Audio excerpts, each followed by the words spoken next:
Bonjour et bienvenue en ce culte du dimanche de ce dimanche 9 mai 2021. Et nous en sommes arrivés ce matin à la méditation numéro 415 et plus particulièrement à la méditation numéro 129 dans le livre de l'Apocalypse que nous méditons depuis le 1er janvier de cette année. Avant de poursuivre dans le culte de ce matin, dans cette méditation du jour, prions. Ô Père, merci. Nous venons d'élever nos voix comme un parfum de bonne odeur, je n'en doute aucunement, devant toi, Père, devant toi, Seigneur, devant toi, bien-aimé Saint-Esprit. Et comme nous l'avons chanté, eh bien, nous t'appartenons. C'est à toi, oui, que nous appartenons, il n'y a personne d'autre. Tu guides nos pas, en toi nous avons la foi, et lorsque nous nous écartons du droit chemin, de celui dans lequel tu nous avais amenés, dans lequel tu voulais que nous soyons toujours présents. Et bien lorsque nous nous en écartons, eh bien comme nous l'avons chanté, tu nous ramènes à toi. Il n'y a aucun raccourci, aucune autre voie qui est bonne à part la tienne. Alors, encore merci de nous guider ce matin, de nous enseigner, bien-aimé Saint-Esprit, dans le nom de Jésus, eh bien tout ce que nous devons entendre et surtout retenir, afin que justement, eh bien nous ne soyons pas prompts à arpenter, à nous laisser guider par quelqu'un d'autre à prendre un raccourci. Peut-être que nous croyons qui est meilleur pour nous, qui va nous faire gagner du temps, mais qui nous écarte tout simplement de ta volonté. Alors que ce soit tes pas qui nous guident, comme nous l'avons chanté ce matin, à toi toute la gloire, Père, dans le nom de Jésus. Merci, bien-aimé Saint-Esprit. Amen.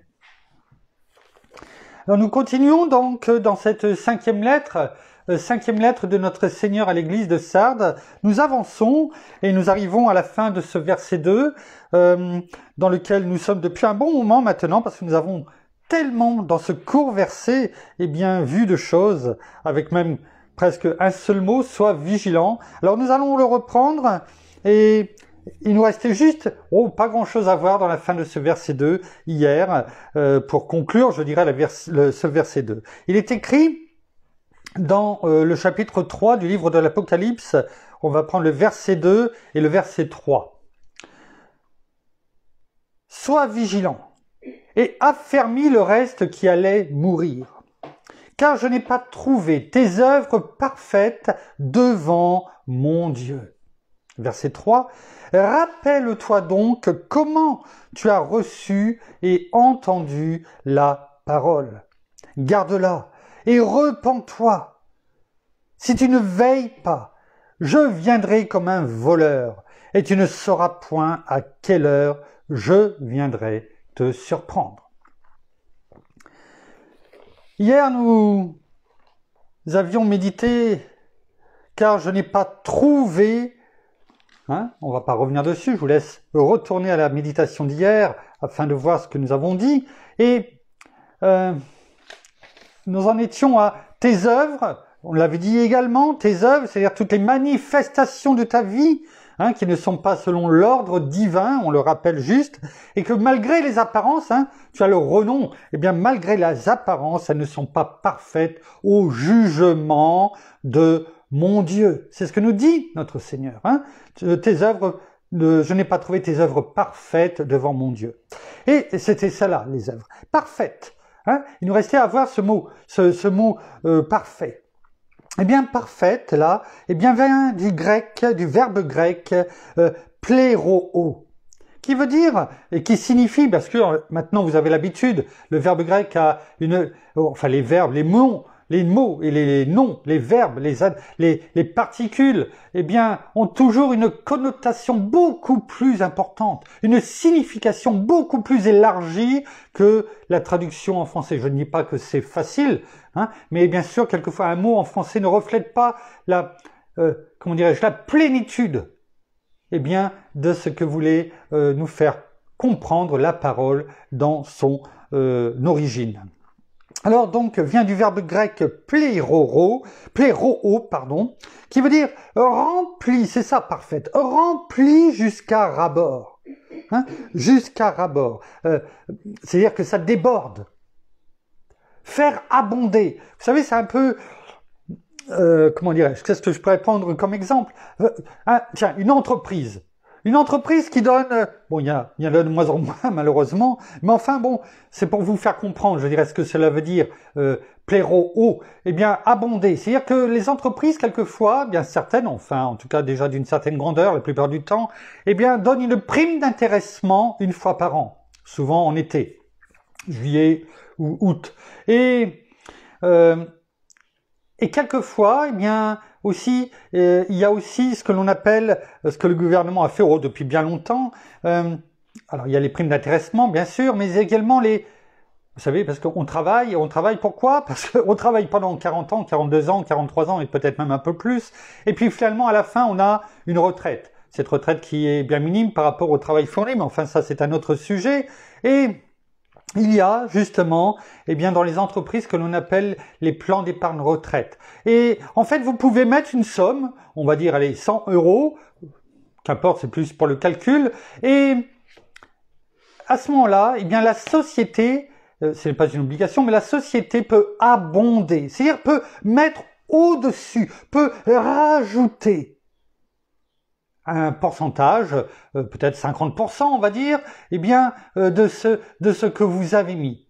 Par exemple, ça peut à ce moment-là faire 100 plus 50, 150, afin que vous ayez plus. Hein, comme par exemple les retraites, quelque chose qui va parler encore peut-être plus, les mutuelles d'entreprise qui sont maintenant obligatoires en plus, hein, depuis quelques années. Eh bien, il y a ce que vous payez, et puis il y a ce que paye l'entreprise. Quelque part, c'est une sorte d'abondement, c'est-à-dire qu'un surplus qui vous permet d'avoir plus ou meilleur. Et c'est cela que vous dire aussi, alors j'ai pris des images bien sûr, qui sont loin d'être la plénitude et l'abondement bien sûr de ce que notre Seigneur nous parle, mais c'est plus pour faire comprendre ce que ça veut dire, faire abonder. C'est-à-dire avoir plus que ce que nous, on a, de ce que l'on peut mettre. Parce que avec notre Seigneur, eh bien, ce que nous pouvons mettre humainement, eh bien, ce n'est jamais suffisant. Ça ne sera jamais complet. Il faut toujours que notre Seigneur abonde, mette en plus afin que cela déborde, que ça soit rempli jusqu'au bord. Plus rien, finalement, n'est nécessaire. C'est cela que ça veut dire pléro. Ça veut dire, on ne peut pas rajouter plus. Parce que cela a été ajouté à ras-bord. Voilà ce que ça veut dire. Eh bien, vous voyez, parfaite, c'est une chose, mais ça, en français, cela ne représente pas forcément la même chose, du moins, cela ne veut pas dire et représente pas tout ce que le mot veut dire. Et cela, quand je le relisais encore ce matin et même hier, eh bien, cela m'a fait rappeler ce que la parole nous dit dans le psaume 23. Hein, tu oins d'huile ma tête, et ma coupe déborde. Oui, et là on voit bien, quand je disais que de nous-mêmes, on ne peut pas arriver dans la plénitude, on ne peut pas faire déborder les choses. C'est notre Seigneur, il oint d'huile notre tête. Hein, et notre coupe, et ma coupe déborde. C'est-à-dire, elle est remplie, elle est parfaite pour notre Seigneur, et bien sûr, devant notre Père, devant notre Dieu. C'est cela que cela veut dire. Et là, le Seigneur il dit bien, je n'ai pas trouvé cela parfait. Tes œuvres, tout ce que tu fais, toutes tes actions, j'ai cherché pourtant, j'ai regardé, j'ai agi comme un détective. Eh bien, et en regardant ton expérience, en regardant tout ce que tu faisais, parce qu'on l'a chanté, hein, tu as toujours tes regards sur nous. Tu sais où nous sommes, tu vois d'apparence, mais aussi à l'intérieur de nous, tu sais là où nous nous situons. Hein, et bien, malgré tout, bien, je n'ai pas trouvé que tu étais suffisamment rempli. Ça ne veut pas dire que nous sommes vides. Hein, ça veut dire que nous ne sommes pas suffisamment remplis. On l'a déjà dit. Il y a une expression qui dit eh bien que on voit le verre à moitié vide ou à moitié rempli. Mais finalement, au bout du compte, eh bien, c'est le pessimiste qui voit le verre à moitié vide, l'optimiste qui voit le verre à moitié rempli. Mais nous, en tant qu'enfants de Dieu, nous devons voir justement, eh bien, ce que nous venons de dire, le verre pléro, le verbe, c'est dire qui déborde, qui est rempli jusqu'au bord. C'est ça, nous, en tant qu'enfants de Dieu, que nous devons voir. ni le verre à moitié vide, ni le verre à moitié plein, parce que cela veut dire que nous regardons à nous, à nos propres sentiments, et on l'a dit hier, hein, les sentiments. Et l'ennemi utilise cela justement pour nous faire douter, pour nous dire, tu vois, finalement, bien, ce n'est pas forcément ce que tu croyais, ce que tu penses, t'as vu où tu en es, etc., etc. Et il est là, et à peine une pensée finie, il en rajoute une autre. Mais lorsque notre coupe est pleine, lorsque notre cœur, nos pensées, notre âme est remplie de la plénitude que notre Seigneur a reçue, la plénitude divine que notre Père a plu de mettre en son Fils, c'est ce que nous dit la parole. Et c'est notre Seigneur, parce que c'est le cas, ce n'est pas le si, mais comme notre Seigneur est en nous, et lui en nous, eh bien nous avons la même plénitude. C'est cela que nous devons nous rappeler. Rappeler aussi à l'ennemi, lorsqu'il nous envoie ses pensées négatives, ses flèches enflammées, eh bien nous devons lever ce bouclier de la foi avec lequel nous pouvons éteindre tous les traits enflammés du malin. Mettre ce casque du salut, afin que nos pensées soient gardées, parce que notre Seigneur, eh bien, nous a sauvés. On l'a chanté encore ce matin. Tu nous as libérés de l'esclavage. Nos chaînes sont tombées. Et nous ne devons pas, comme le dit la parole à un moment donné, eh bien, allez, par cette liberté que tu nous as donnée, eh bien, de faire de cette liberté, eh bien, de retourner, nous jeter dans les bras, eh bien, de l'esclavage, parce que tu as payé notre dette. Et tu ne reviendras pas pour la payer à nouveau. Tu l'as fait. C'est simplement nous qui devons tenir ferme afin de ne pas nous laisser attirer une nouvelle fois, eh bien, aussi facilement, eh bien, de nouveau, eh bien, sur le marché aux esclaves. Alors, effectivement, on peut dire finalement en conclusion sur ce verset numéro 2, eh bien que cette exhortation de notre Seigneur à la vigilance, hein, on l'a vu hier, c'est un ordre, hein, sois vigilant et affermis, sois vigilant. Hein, il le dit, c'est un ordre et ce n'est pas qu'une expression, c'est une exhortation. Il nous le dit et c'est formidable que notre Seigneur nous exhorte, nous rappelle, nous donne finalement encore cette chance supplémentaire en nous le disant. Eh bien, cette exhortation à la vigilance est un encouragement. C'est un encouragement qu'il nous donne. Il nous dit, allez, c'est comme si que, oui, eh bien, ici, on le sait, c'est une course de longue haleine, une course de fond, et c'est comme si qu'il était là, mais parmi les spectateurs, mais en fait, à chaque fois que nous avançons, il est là, parce qu'il est toujours avec nous. Et il est là jusqu'au bout de la course, en tant que spectateur, mais toujours avec nous, en claquant quelque part, en frappant dans les mains, en nous encourageant. Eh bien, oui, cette exhortation à la vigilance est un encouragement pour ce reste. Ce reste, on l'a vu hier, c'est-à-dire pour les autres, que nous devons affermir, mais aussi pour nous. Parce qu'on l'a dit, si on n'arrive pas à nous affermir nous-mêmes, comment on peut affermir les autres, hein? Eh bien, pour ce reste, au sens large, qui, finalement, malgré son entourage de mort spirituelle, parce que, eh bien oui, nous pouvons être là, vigilants, nous pouvons essayer d'affermir les autres, nous pouvons aussi, eh bien, être dans un environnement, parce que c'est le cas, eh bien, avec un entourage de mort spirituelle, eh bien, malgré tout, ce reste, eh bien, est encore vivant. Vivait encore, c'est ce que le Seigneur nous dit. Il allait simplement mourir, mais quand on allait mourir, eh ben, c'est, comment dirais-je, c'est la palisse qui, soi-disant, disait, eh bien, que 5 minutes avant ma mort, j'étais encore vivant. Eh ben oui, c'est un peu la même chose.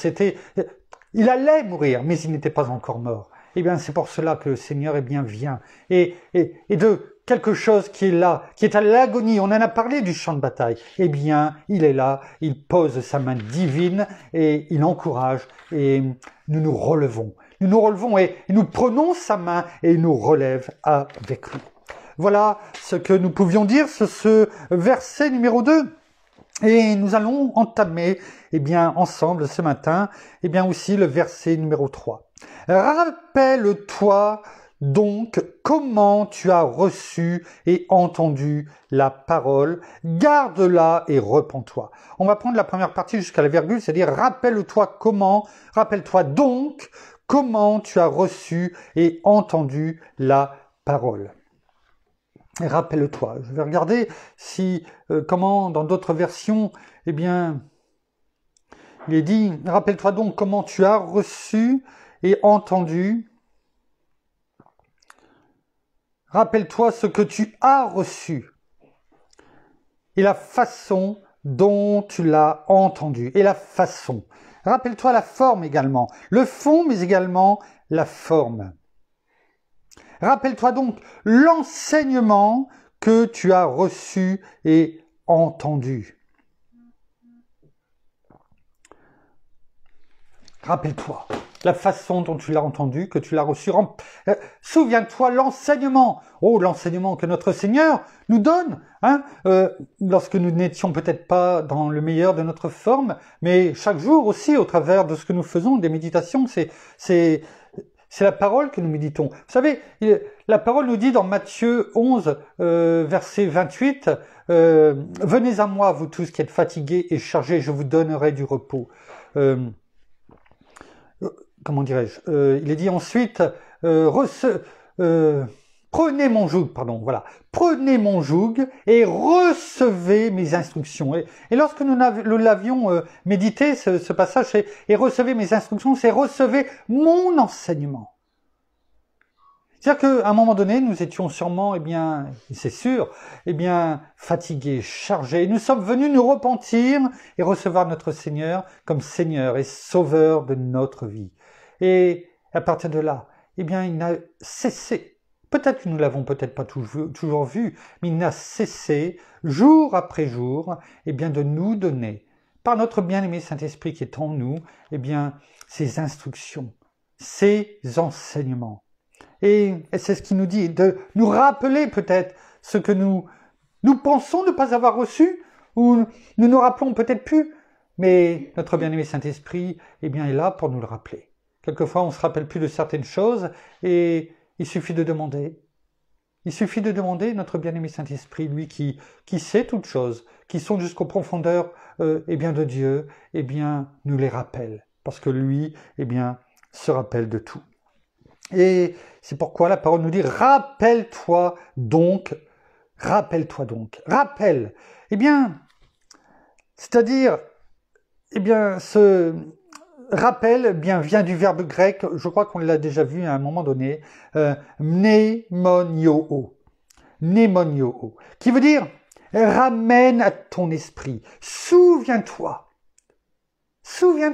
Alors oui, là encore, il va falloir soit faire un effort, ou si on ne se rappelle vraiment plus, venir tout simplement, demander à notre esprit, de nous ramener à notre esprit, lui qui est dans notre esprit, de nous ramener à notre esprit, peut-être des choses que nous avions complètement oubliées, des choses que peut-être, lorsque nous étions tout petits, que nous n'avions pas l'impression, même quelquefois, des choses qui nous ramènent bien au-delà de notre naissance, peut-être dans notre famille, à des générations quelquefois. Oui, c'est possible. Des personnes que nous n'avons peut-être jamais connues, et ils nous rappellent des choses. Pour notre bien, c'est toujours pour notre bien. Sinon, il ne nous rappellera pas des choses si ce n'est pas pour notre bien. Alors c'est ça, ramène à ton esprit, souviens-toi. Regardons ce qui est écrit dans Matthieu, chapitre 16, verset 9. Matthieu, chapitre 16, verset 9. Le Seigneur nous dit, c'est notre Seigneur ici qui nous parle, et lorsque les pharisiens, il parle sur les pharisiens, notamment sur le levain des pharisiens, et sur un signe venant du ciel qu'il demandait, et le Seigneur dit, vous ne saisissez pas encore, et vous ne vous rappelez pas les 5 pains des 5000 hommes, et le nombre de paniers que vous avez emportés. Le Seigneur nous rappelle là, c'est que vous ne vous rappelez pas, vous êtes toujours finalement dans l'incrédulité, Combien de miracles va-t-il vous falloir? Combien de signes du ciel va-t-il vous falloir afin que vous compreniez les choses, afin que vous vous abandonniez à moi, afin que, il y a notre Père, afin que vous nous laissiez, comme on l'a chanté ce matin, eh bien, guider vos pas? Combien? Race incrédule. Combien de fois l'a-t-il dit? Et finalement, c'est ce qu'il dit là. Rappelez-vous tous ces miracles que j'ai faits. Rappelle-toi tous ces miracles que j'ai faits dans ta vie. Combien de fois, si je n'avais pas été là, toi, est-ce que tu serais encore là? Quand tu vois que tout s'effondre autour de toi. Et je ne parle pas de toi spécialement, mais c'est toi, ta famille, tes bien-aimés, tes frères, tes sœurs. Tous ceux que tu me confies. Combien de miracles as-tu vu? Combien as-tu vu de guérison, de délivrance? Qu'est-ce qu'il te faut de plus? C'est ça que le Seigneur nous dit. Rappelle-toi. Ne sois pas oublieux de tous les bienfaits que tu as eus. Et tous les jours, il nous en fait. C'est simplement parce que finalement, et je me mets dedans quand je parle, bien sûr, de tout ce que je dis, eh bien nous sommes tellement finalement imbus de notre personne. Malgré l'apparence peut-être que nous avons, orgueilleux, parce que nous nous voyons nous. Et j'ai ci et j'ai ça, et je voudrais tellement plus de toi. Et à force, eh bien de nous plaindre, de se lamenter sur notre sort, eh bien pendant ce temps-là, nous ne voyons pas ce que notre Seigneur fait pour nous, pour notre entourage. Et même quand on voit qu'il y a eu quelque chose, une bonne nouvelle, une guérison par rapport à une prière, parce que c'est pas parce que nous sommes ainsi que les prières eh bien, ne montent pas et ne sont pas entendues, bien sûr. Et malgré tout, on oublie. On oublie ces bonnes choses et malheureusement on est prompt à nous rappeler les mauvaises. Voilà l'être humain. Voilà aussi pourquoi l'ennemi, eh bien, a tant de réussite dans le monde. Parce que l'être humain n'est qu'un éternel insatisfait. Il lui en faut toujours plus. Toujours plus. Alors que notre Seigneur nous dit bien de nous contenter de ce que l'on a. C'est dans Hébreux 13, verset 5, il est dit, et là bien sûr, on parle bien sûr des biens, mais c'est des biens au sens large. Que votre conduite ne soit pas inspirée par l'amour de l'argent. Contentez-vous de vos biens actuels. Car Dieu lui-même a dit, je ne te délaisserai pas ni ne t'abandonnerai. Le Seigneur nous dit, rappelle-toi ce que je t'ai dit. Bien sûr, là, dans cette parole, il est parlé de l'amour de l'argent. Mais l'amour de l'argent amène à vouloir toujours plus, c'est-à-dire comme le voisin. Il a ça, il a telle voiture, oh, je voudrais telle voiture. Oh, il a fait telle chose, oh ben, j'aimerais bien avoir la même chose. Alors quand je dis le voisin, c'est au sens large, bien sûr. Et malheureusement, encore plus, et ça c'est encore plus désolant, c'est quand on voit un frère ou une sœur, eh bien, avoir une bénédiction, et peut-être quelquefois une bénédiction pour laquelle on prie peut-être depuis plusieurs années ou pas, mais et on est amer, voire je dirais même jaloux. Jaloux parce qu'il y en a qui ont reçu, peut-être avant nous. Et alors, on devrait plutôt se réjouir, dire merci Seigneur, parce que ce que tu lui as donné, eh bien c'est un encouragement pour moi, parce que je sais que je suis de même ton enfant. Et je sais que ce que tu as donné, eh bien tu vas me le donner aussi. Oh, pas parce que je le mérite. Peut-être que ça sera autre chose, mais en tout cas ça sera une bénédiction. Mais arrêtons de finalement bien d'être ces personnes qui sont oublieuses et puis qui sont orgueilleuses finalement. Parce que nos yeux, eh bien, verront davantage. Le voile, le brouillard se dispersera. Et là, on pourra voir le soleil briller dans nos vies. C'est cela, lorsque le Seigneur nous dit « rappelle-toi ». C'est ce qu'il est dit, eh bien, dans le verset 9. « Et rappelle-toi toutes ces bénédictions Combien de choses notre Seigneur a multipliées dans nos vies. Combien de choses. Rappelle-toi peut-être d'où tu viens, qui tu étais. Et ce que tu serais devenu si tu ne m'avais pas écouté. Oui, rappelle-toi. Rappelle-toi. Dans Marc chapitre 8. Marc chapitre 8 au verset 18. Toujours notre Seigneur. Et ça conforte, je dirais, ce que l'on vient de dire. Regardons ce qui est écrit.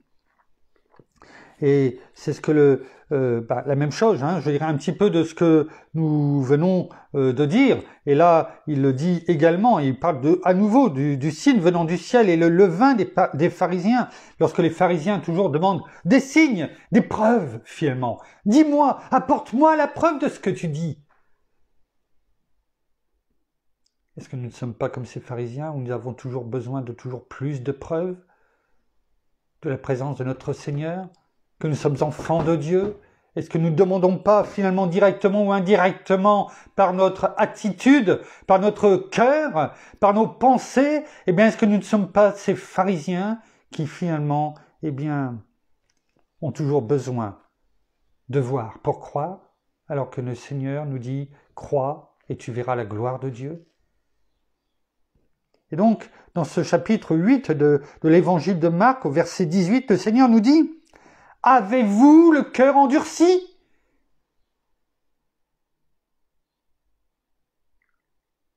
Ça représente tout ce que nous venons de dire.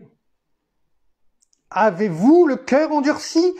Vous avez des yeux et vous ne voyez pas. Vous avez des oreilles et vous n'entendez pas. Ne vous rappelez-vous pas?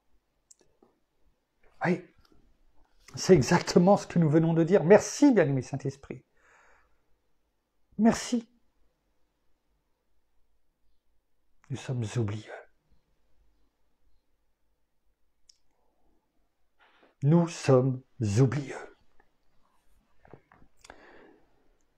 On peut également faire une comparaison lorsque le Seigneur nous dit « Rappelle-toi » dans ce verset, début de ce verset 3 du chapitre 3, avec ce que dit notre Seigneur en Apocalypse chapitre 2, au verset 5, lorsque dans sa lettre à l'église d'Éphèse, il dit, verset 5, chapitre 2, « Souviens-toi donc d'où tu es tombé. Reprends-toi et pratique tes premières œuvres, sinon je viendrai à toi et j'écarterai ton chandelier de sa place à moins que tu ne te repentes. Souviens-toi donc, rappelle-toi. » Vous voyez, il l'a dit déjà à la première lettre. Souviens-toi. Et à la 5e lettre, il dit rappelle-toi donc. Souviens-toi donc. Rappelle-toi donc. Autre époque finalement, parce que c'est pour une autre église, pour l'église de la Réforme de 1500 à nos jours, mais aussi pour chacun d'entre nous. Et finalement, il change le mot, la forme, mais le fond est toujours la même. Parce qu'il sait, il nous connaît tellement. Lui qui est venu en tant qu'homme, lui qui nous a aimés, et qui nous aime encore, et qui nous aimera jusqu'à la fin. C'est pourquoi il ne veut pas justement que nous oublions.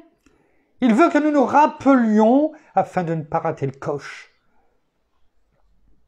Ce n'est pas comme lorsqu'on est à la gare, et puis que on court, ou qu'on veut prendre le bus, et puis que on arrive juste en retard et on le voit partir.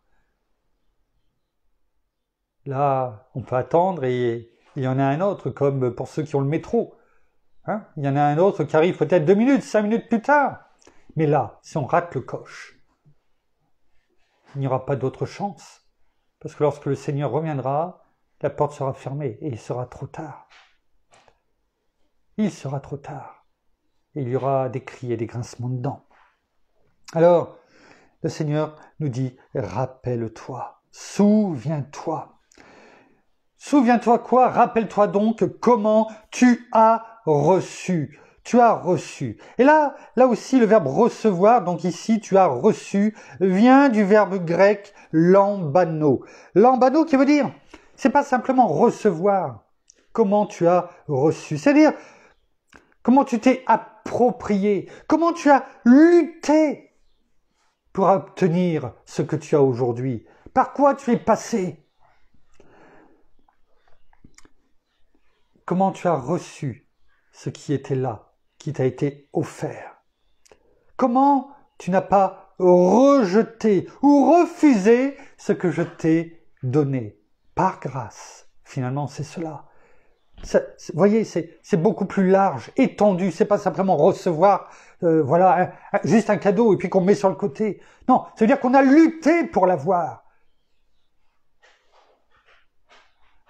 Lorsque on lutte pour quelque chose, mais en règle générale, on se souvient parce que peut-être qu'on a souffert physiquement et on se rappelle que ça soit un bon moment à la fin.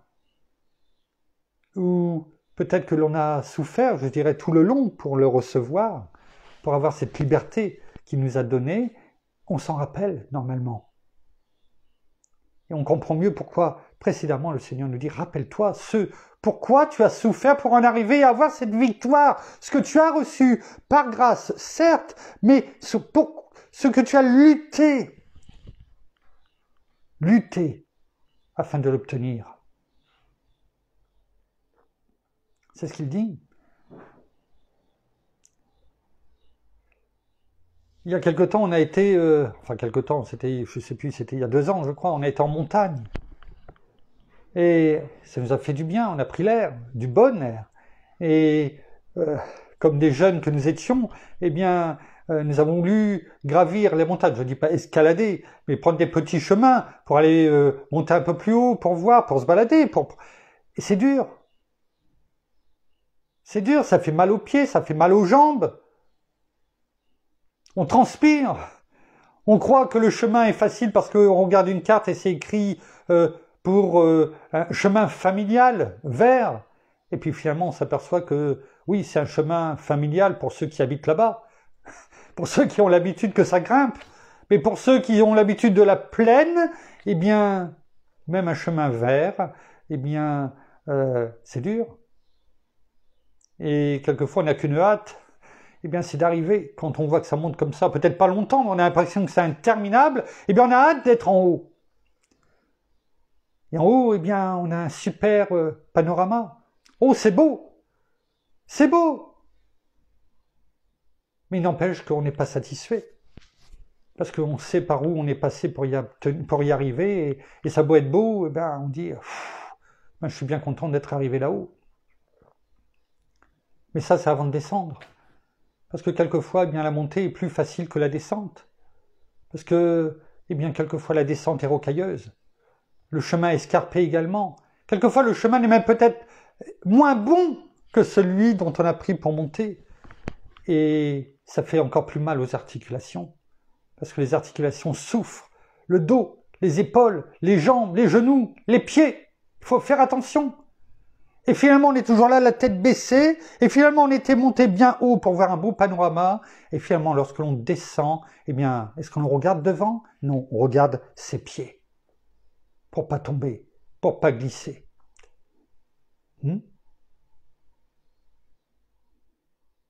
Alors, je me dis quelquefois, est-ce qu'il vaut mieux monter? Oui, peut-être souffrir en montant, mais au moins on regarde quand même devant, parce qu'on est là et on se dit jusqu'à où ça va monter. On regarde le chemin, on se dit au prochain tournant, eh bien on va voir où on en est. Mais on regarde devant. Peut-être qu'on est fatigué lorsque l'on arrive en haut. Mais quelle joie! Et c'est ce que notre Seigneur nous demande, de monter avec lui, sur la montagne, là où on va le rencontrer, là où on va pouvoir lui parler, là où on va pouvoir voir sa majesté. Alors que finalement, si on se laisse attirer vers le bas, eh bien, qu'est-ce qu'on regarde? Nos pieds. On ne regarde plus à lui, on regarde à soi. Oui, ses pieds.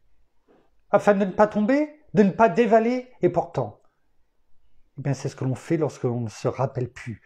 Oui, Merci, bien-aimé Saint-Esprit. Alors, on a lutté pour obtenir. On n'a pas refusé, on n'a pas rejeté ce que notre Seigneur veut faire de nous et nous a donné. Regardons ce que, et on le connaît très bien, on l'a déjà vu plusieurs fois, dans Matthieu. Dans Matthieu chapitre 7, on le connaît peut-être même par cœur, sûrement en tout cas, à force peut-être même de le dire ou de prier chaque jour, et parce qu'il est bon de se nourrir de la parole. Matthieu chapitre 7, à partir déjà du verset 7 et 8, lorsqu'il est dit « Demandez et l'on vous donnera, cherchez, vous trouverez, frappez et l'on vous donnera. » Pardon, j'ai dit quoi ? Et l'on vous ouvrira. Merci de me reprendre. Et au verset 8, il est écrit « Car quiconque demande reçoit, celui qui cherche trouve, et à celui qui frappe, on ouvrira. » Est-ce que la parole nous dit que si l'on cherche, on va continuer à chercher et qu'on ne trouvera pas? Est-ce que lorsque l'on va venir, demander, on ne va pas recevoir? Est-ce que lorsque l'on va venir frapper, on ne nous ouvrira pas la porte? Non, c'est tout le contraire. Mais la parole là nous dit, tu as cherché, tu as demandé, tu as frappé. C'est-à-dire que tu as, tu as fait cette action, tu as lutté pour obtenir les choses dans la prière. Et tu l'as obtenu par la foi. Parce que lorsque l'on veut quelque chose, dans la vie, un travail ou autre, tu fais quoi? Tu viens là, tu fais quoi? Tu demandes, oh, j'aimerais bien tel travail? Est-ce qu'il suffit de demander ce travail pour l'obtenir? Là, toute seule, devant ton ordinateur, devant ta glace? Non, tu vas faire quoi? Tu vas prendre, si ça se fait encore comme ça, une lettre et tu vas écrire ton CV, tu vas l'envoyer? Ou tu vas envoyer par mail la même chose? Tu vas aller peut-être voir directement l'entreprise et tu vas demander. Tu vas chercher, tu vas aller frapper ou sonner à la porte. Peut-être passer par le barrage de la secrétaire pour aller voir directement le patron. Tu vas persévérer parce que tu sais que tu en as besoin. Alors on est prompt à le faire dans le monde et on serait oublieux de tout cela, de tout ce que nous avons fait devant notre Seigneur. C'est ce qu'il nous dit. Rappelle-toi donc comment tu as reçu. Notons aussi ici le temps parfait en grec. Le temps parfait n'existe pas en français, bien sûr, qui indique quoi? Une action terminée dans le passé. On en avait déjà parlé de ce temps parfait à un moment donné. C'est-à-dire que le Seigneur nous dit ici, rappelle-toi donc comment tu as reçu. Tu as reçu. C'est-à-dire, ce que tu as fait, c'est le temps parfait que j'ai utilisé ici, dit notre Seigneur. Et ça veut dire que cette action est terminée dans le passé, une fois pour toutes. Et elle n'a pas besoin d'être répétée. Pourquoi? Parce que tu as reçu le Seigneur comme Seigneur et Sauveur de ta vie. Tu n'as pas besoin de répéter la chose. Parce qu'il s'est donné pour toi, parce qu'il est mort à la croix pour toi, parce qu'il t'a délivré de tes chaînes, de l'esclavage. Parce qu'il t'a donné la liberté. Parce que tu es passé des ténèbres à la lumière. Parce que tu as reçu notre bien-aimé Saint-Esprit. Afin de ne pas être orphelin, comme le Seigneur nous a dit. L'exemple parfait de ce temps parfait, c'est notre Seigneur sur la croix. Quand il a dit « tout est accompli ». Tout est accompli. Et ça, c'est l'exemple, le meilleur exemple, du temps parfait de ce que nous venons de dire et de l'explication de ce tu as reçu. C'est-à-dire que lorsque le Seigneur a dit tout est accompli, c'est-à-dire il n'y avait plus rien à faire. Plus rien à faire. Tout ce pourquoi je suis venu sur la terre, c'est-à-dire faire ta volonté, Père. Tout ce que nous avions vu ensemble, eh bien, je l'ai accompli, je l'ai fait, je l'ai montré, je l'ai laissé ma parole. Je suis venu à la croix, j'ai tout fait, j'ai tout pris sur moi. Je me suis fait malédiction, je me suis fait péché pour tous ceux qui sont appelés à venir à moi. C'est-à-dire quiconque. Afin qu'ils aient bien, cette abondance. Car le Seigneur nous le dit dans Jean 10, 10. Je suis venu pour apporter la vie à mes brebis, et pas simplement la vie en abondance, pas spécialement en bien matériel, en toute chose. C'est ça, la vie en abondance, aussi bien physique, spirituelle, la plénitude divine en Christ, Christ en nous, et donc la plénitude divine en nous. La vie éternelle, pas celle à venir, celle déjà aujourd'hui, où on se parle. Il n'y a plus rien d'autre à faire. Et c'est cela quand il dit « tu as reçu ». C'est le même temps parfait qu'il utilise pour lui à la croix, lorsqu'il dit « tout est accompli ». Et c'est ce qu'il nous dit, tout est accompli dans ta vie. Tu as tout reçu. Tu ne recevras pas plus que ce que je peux te donner. Pourquoi ? Parce que tu as déjà tout. Il suffit de venir le prendre. La parole le dit, eh bien c'est au violent de s'emparer de quoi ? De cet héritage, de tout ce que tu as. Mais bien entendu, dans le sens violent, c'est d'aller, de se bouger, d'être dans l'action, oui, de prendre la résolution d'eux, comme nous avons pu dire il y a 1 ou 2 méditations. Mais si on est là et qu'on attend à se lamenter, à pleurer sur son sort, à pleurnicher, à faire la tête, eh bien qu'est-ce qu'il se passe ? Eh bien on ne se lève pas, on ne se rappelle pas, on ne veut même pas se rappeler.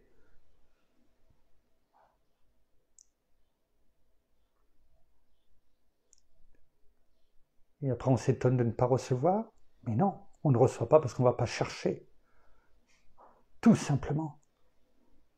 Lorsque tu as faim, eh bien tu te lèves, tu vas ouvrir ton frigo, tu vas ouvrir tes tiroirs, tu vas aller chercher à manger, tu vas cuisiner, tu vas le mettre dans ton assiette, tu vas sortir un couteau, une fourchette et tu vas manger. Donc tu as fait des choses pour manger. Mais on voudrait que tout vienne, comme il est dit, du ciel, rôti dans le bec lorsqu'il s'agit de notre Seigneur et de notre Père, de ses bénédictions. On s'assoit et donne, nourris-moi. Bien sûr, cela est possible. Oui, mais même notre Seigneur nous a montré, comme on l'a dit ce matin, eh bien que pour nourrir, eh bien il a fait quelque chose, il a multiplié les pains et les poissons. Donc il a fait quelque chose. Mais nous sommes plus que notre Seigneur. Nous voulons tout recevoir sans rien faire. Sans rien faire. Et après on s'étonne, eh bien qu'il n'y a rien qui bouge, que ça ne va pas mieux. Mais on veut être plus grand que notre Seigneur. On prend peut-être pour argent comptant, et il le faut, oui. Lorsque le Seigneur nous dit dans Jean 14, verset 12 et 15, lorsqu'il nous dit « En vérité, je vous le dis, celui qui croit en moi fera les œuvres que j'ai faites, il en fera même de plus grandes. » Alors souvent, eh bien, on se focalise sur « il en fera de même de plus grandes ». Et on se dit « je peux en faire de plus grandes. Seigneur, donne-moi. » Oui. La seule chose, c'est qu'il faut se rappeler ce qu'il a dit juste avant. De même des plus grandes. Il en fera de même de plus grandes. Juste avant, rappelons-nous, celui qui croit en moi fera les œuvres que j'ai faites. Et il en fera de plus grandes. Mais le « et » veut dire quoi ? C'est-à-dire qu'il en fera de plus grandes, mais avant, il va falloir faire quoi ? Les œuvres que j'ai faites. Il va falloir être son exemple. Et s'il nous a montré que lui a dû faire une action pour donner à manger à une multitude de personnes, 5000 personnes, simplement comptant que les hommes, si on rajoute un conjoint, Les enfants, et ils n'étaient pas que 1 ou 2 à cette époque-là, ça représente combien? 15, 20, 25 000 personnes, peut-être plus? J'en sais rien. Mais en tout cas, ça faisait du monde. Et il en est resté encore plus. Mais le Seigneur a fait une action. Et si nous restons dans l'inaction, eh bien, nous serons finalement pauvres.